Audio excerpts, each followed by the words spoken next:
Good morning, one and all. Welcome back to Red's Homestead. We are off-site today, and we are at my hunting spot. I'm just checking my trail cam, pulling out the SD card. We're gonna see what we can see that's been here.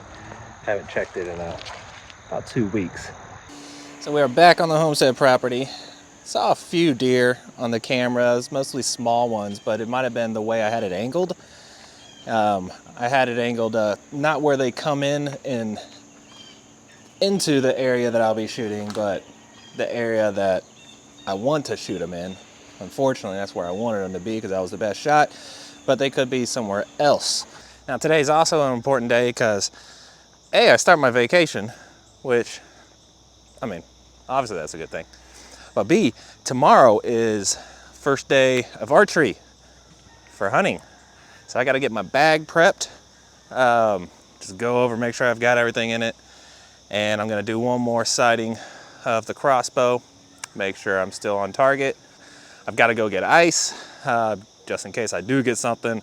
I'm gonna be very surprised if I do. It's supposed to be raining tomorrow, so kind of hoping I don't, because I have to field dress it out there, but we'll see. We'll see what happens. Well, the morning is finally here. It's about 5 a.m. At about 5 to 10 minutes, get to my blind. It's opening day.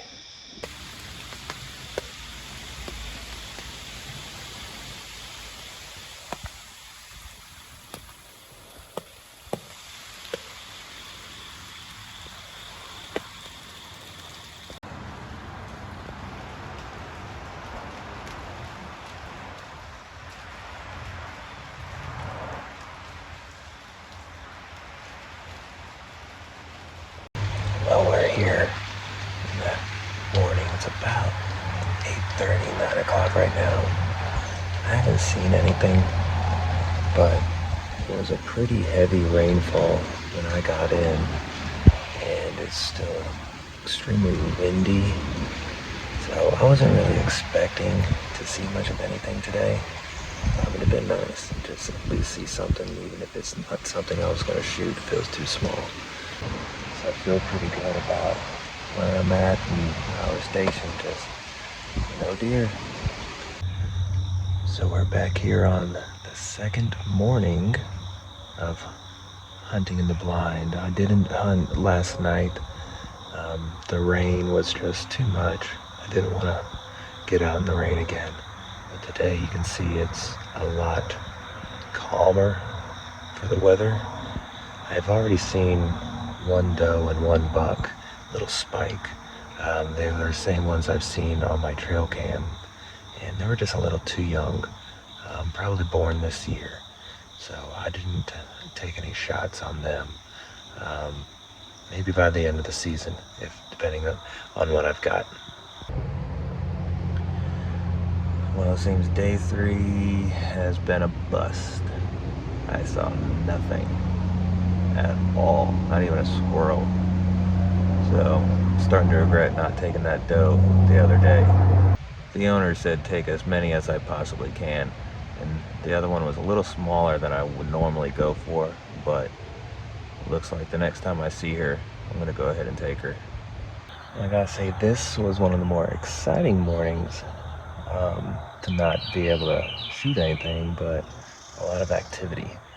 One of them, I saw that injured doe again, the big one that I've been looking for, but she was about 45 yards away walking a fire lane that is just a little too far. I feel comfortable up to 30 yards, but I don't feel comfortable shooting past that and actually having a good clean shot. So I went ahead and let her hobble away. That's the one I've been wanting. But then I also had a small little fawn walk up about, maybe 6 yards from my blind and just eating away. Well, she was a little bigger. Maybe next year I'll take that one. She was tiny.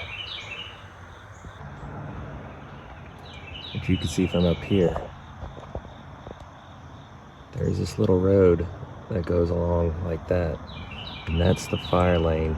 It's about a 45, maybe 50 yard shot, and I wasn't gonna be taking that one today.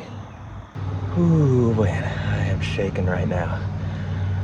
So I just shot at a buck. It was not the easiest of shots, but it was moving super fast. I didn't even see it until it was almost right on top of me. But it was all the way down the fire lane and was running super fast all the way up to right here. And then it finally stopped. I think I got a pretty good shot on it. Took off that way, which kind of sucks because it's straight downhill over there. So if it went pretty far, then I got a little bit of a drag to go. But I'm gonna wait about 15-20 minutes and see if I can track it. So I'm testing out a new GoPro that I was gifted. Whoop. Thank you, John. Probably my very first fan. Also an old neighbor.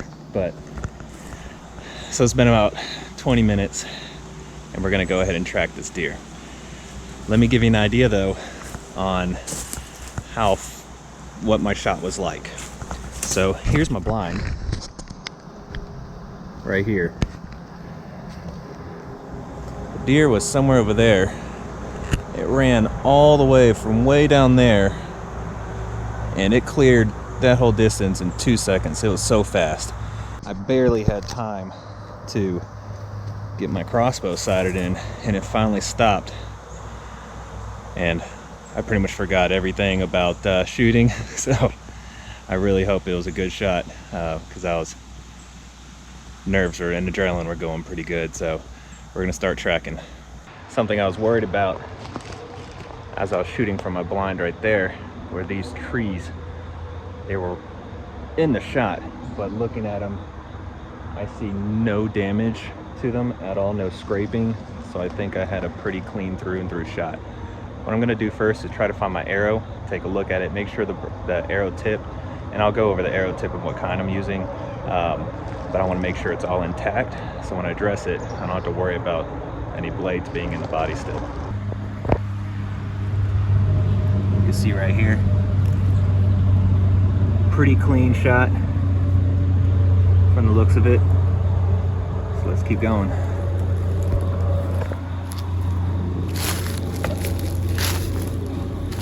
Got tons more right here.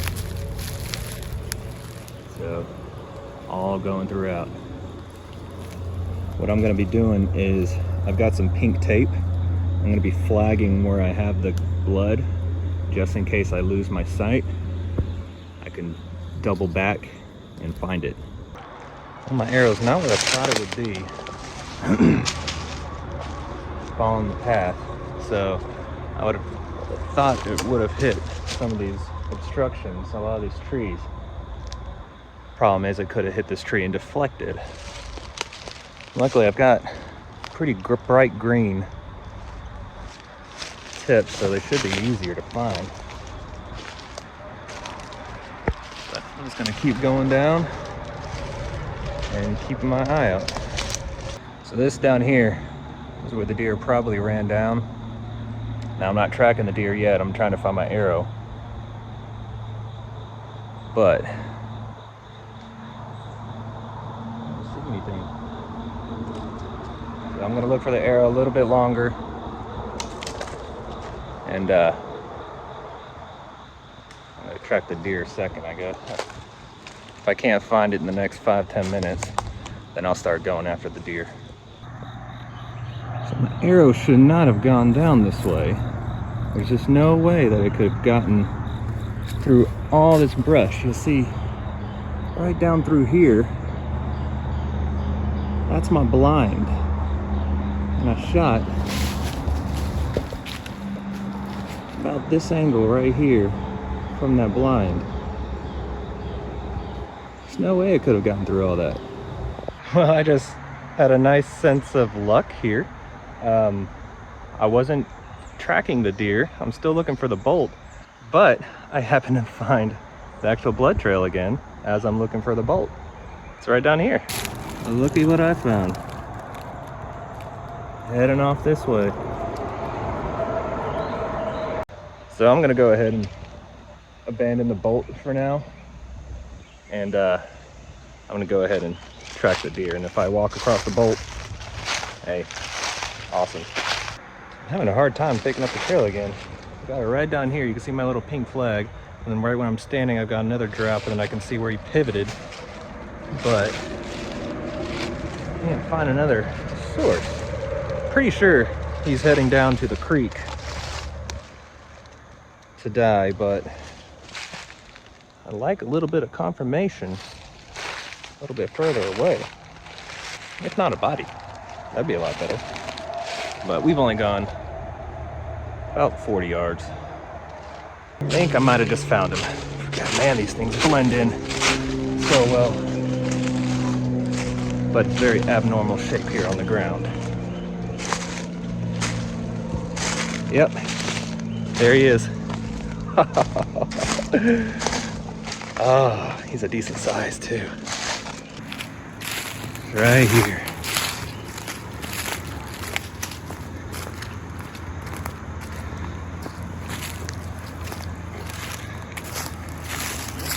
Perfect. Look at that shot. Very happy with that shot. A little bit far back, but you can see the bubbles right through the lungs. He's down.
It's time for me to go home. I have an ice chest full of meat sitting on ice. Got to buy some ice on the way home. What I do with these things is I'll leave them in ice chests on ice for about 4 or 5 days, just continually replacing the ice and letting it bleed out. I never did find my bolt, which kind of sucks, because between the bolt and the broad tip head, $20. So I might come back here one day and search around some more, but man, I feel like I nearly gave myself heat exhaustion. It's about a 200-yard walk to haul this all the way to my car, all on a steep uphill climb. I'm going home. Well, I've got a lot of cleaning to do on this meat. My first time field dressing, actually, well, it's about to rain. My first time field dressing, that was tough. I was on a big incline hill, so it kept on sliding down. I had to yank it back up, and eventually it just touched leaves and I couldn't get the hair out of it. I'm used to it hanging to where it's, you know, easy to separate the hide. It's not easy. I respect those guys that field dress and do it quick and well, but that takes years of experience, and maybe I'll keep doing it one day, but my future one, it's gonna be hanging. Got the antlers.